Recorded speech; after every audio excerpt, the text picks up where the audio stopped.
A teoria da argumentação é algo que todo operador do direito tem que manejar, numa medida maior ou menor. Alguns podem trabalhar com seus princípios de uma maneira intuitiva, sem estudá-la, e até ter sucesso com isso.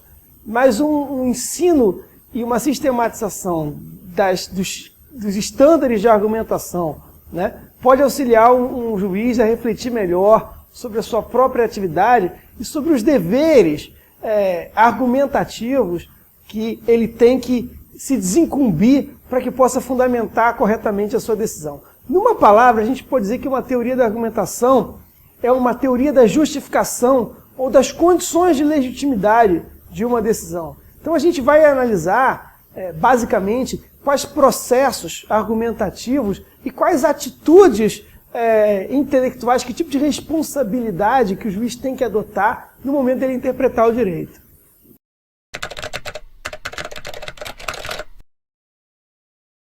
Existem uma série de regras que dizem respeito às condições de racionalidade da argumentação.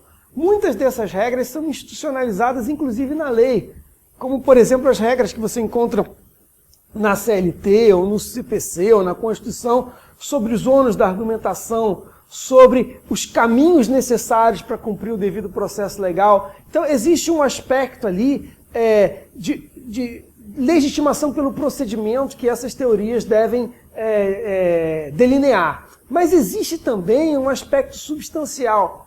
Como argumentar com princípios abstratos, como que esses princípios fundamentais do direito, que são expressos na Constituição e nas grandes opções ético-políticas que o legislador faz, como que eles influenciam sobre a leitura do direito e como que eles influenciam sobre o conteúdo do direito e a interpretação das regras particulares que a gente aplica no momento da concretização prática do direito, né?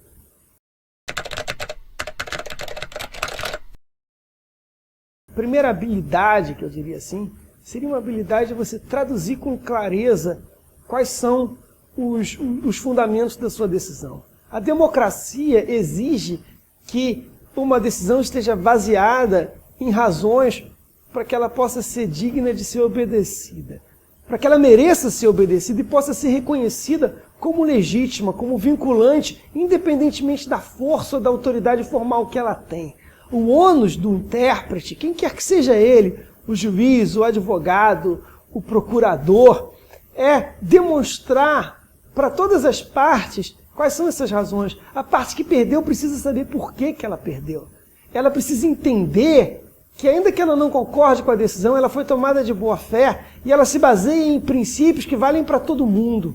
Eu acho que, então, tem uma parte como se fosse assim, a manifestação pública da racionalidade do juiz. Ele precisa não apenas tomar uma decisão boa, ele precisa ser capaz de mostrar para todo mundo, para quem ganhou e para quem perdeu, que ela foi uma decisão boa, e ele precisa explicar por quê.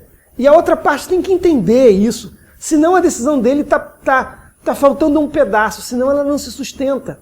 Ele precisa de uma atitude democrática em relação a ela. E isso ele não conseguirá fazer se ele não fizer uma reflexão filosófica, abstrata, sobre os fundamentos do direito, sobre as condições de legitimidade do direito.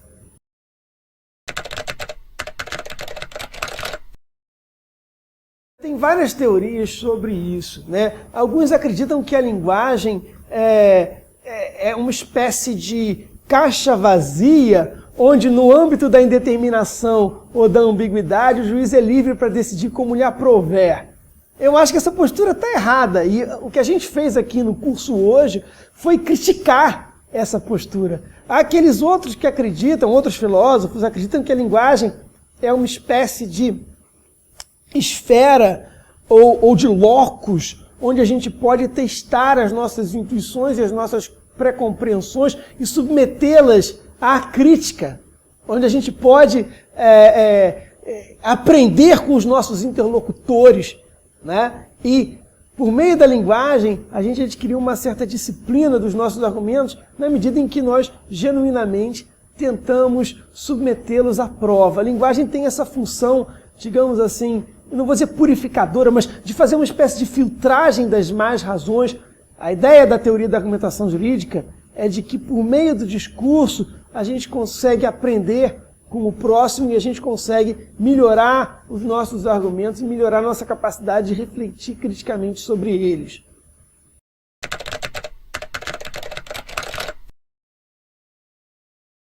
Existe um elemento na ideia de Estado de Direito que deriva da dúvida.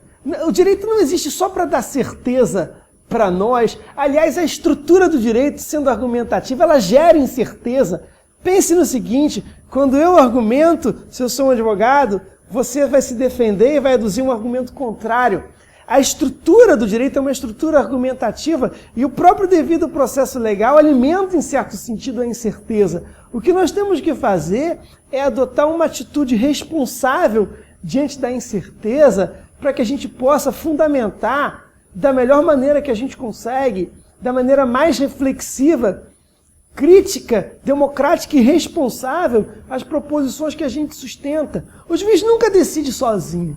Ele decide olhando para os outros juízes que vieram antes dele e olhando para os juízes que vão vir depois dele. No caso de um tribunal, a decisão de um tribunal não é a decisão de um juiz isolado, de alguém com um poder soberano para instituir uma nova norma. O tribunal não decide como alguém que legisla, ele decide como uma corte. Em certo sentido, um tribunal, ao decidir, ao fixar um precedente, ele tem que assumir uma responsabilidade em relação às decisões que vieram antes, mesmo quando ele discorda delas. Se ele quer mudar, ele tem que assumir a responsabilidade de mudar essa jurisprudência de uma maneira que preserve expectativas, de maneira que seja fiel a princípios e às grandes opções jurídicas e políticas que o nosso legislador fez. Ele tem que interpretar o direito de uma maneira a incrementar a sua legitimidade.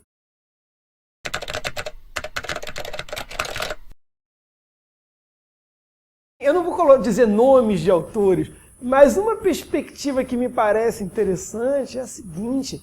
Primeiro, teoria não se separa da prática. A teoria da argumentação jurídica é uma filosofia da e para a prática jurídica. Ela não postula uma universidade que se isola da prática e professores que são uma espécie de reis filósofos que fazem uma espécie de saber de segunda ordem ou desvelam as grandes verdades metafísicas sobre o direito. E ela não postula também um jurista ou um advogado que se isola e acha que o saber prático dele prescinde de uma reflexão filosófica sobre os fundamentos da sua atividade. Ela chama essas duas partes para o diálogo e ela acredita que de um lado, que a filosofia do direito é muito mais mundana, é algo que a gente faz na nossa atividade para legitimar de uma maneira clara, genuína, né, autêntica as nossas decisões, e é algo que está acessível a qualquer operador do direito. A filosofia do direito, durante a maior parte do século XX, se isolou completamente da prática jurídica. Ela acreditava que ela era neutra, que ela descrevia de uma espécie de ponto de vista arquimediano. Dworkin dizia, o filósofo Ronald Dworkin dizia isso. Um ponto de vista arquimediano, ela vinha de fora para dentro e fazia uma análise de segunda ordem que não mudava nada na prática jurídica. Essa visão a gente não aceita mais. Me parece que é uma visão enviesada e simplista da prática jurídica. A prática jurídica tem uma racionalidade que a gente ajuda a construir quando a gente assume certas responsabilidades políticas sobre as nossas decisões que a teoria da argumentação procura explicar.